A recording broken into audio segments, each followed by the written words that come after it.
Are women really more risk-averse when it comes to investing? This is FQ Mom Rose Fausto in another episode of FQwentuhan. Risk-averse means reluctant to take risks or chances. And this is not necessarily bad.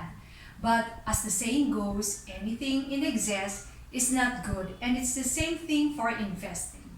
When it comes to investing, when we become too risk-averse, we might end up just putting our money in the low-risk fixed income instruments.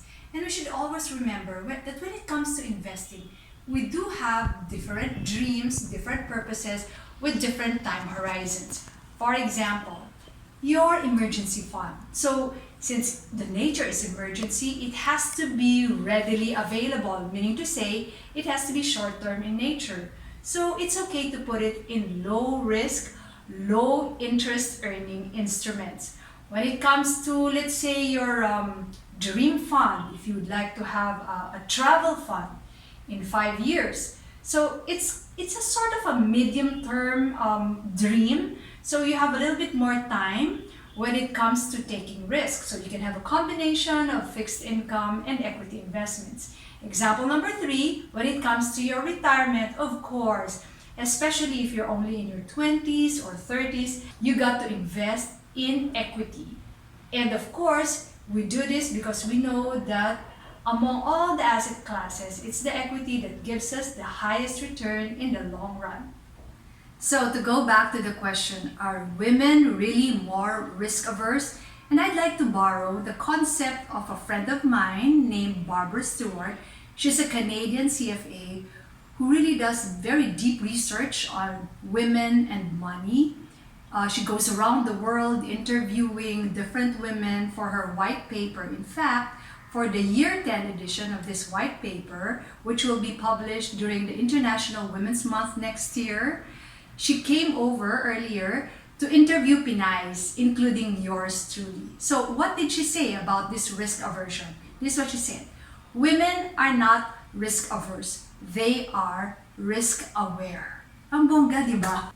In Tagalog, mulat. Mulat tayo sa mga panganib. And we try to study the different aspects of an investment before we get into it. We are not as gung-ho as our male counterparts. Siguro kasi konti lang, wala tayong ganun kadaming testosterone kagaya nila, no? So we try to study the different aspects of this investment before we take our calculated risk. And here's another thing. Since we women are more in touch with our emotional side, we are able to articulate better the connection between the investment and our core value. So before we get into an investment, we are more likely to ask ourselves the question, what does this do in fulfilling my core values? And I'm not saying that men don't do that. In fact, my own husband does. It's just that it comes more naturally to us. There may be a very thin line when it comes to the difference between risk-averse and risk-aware.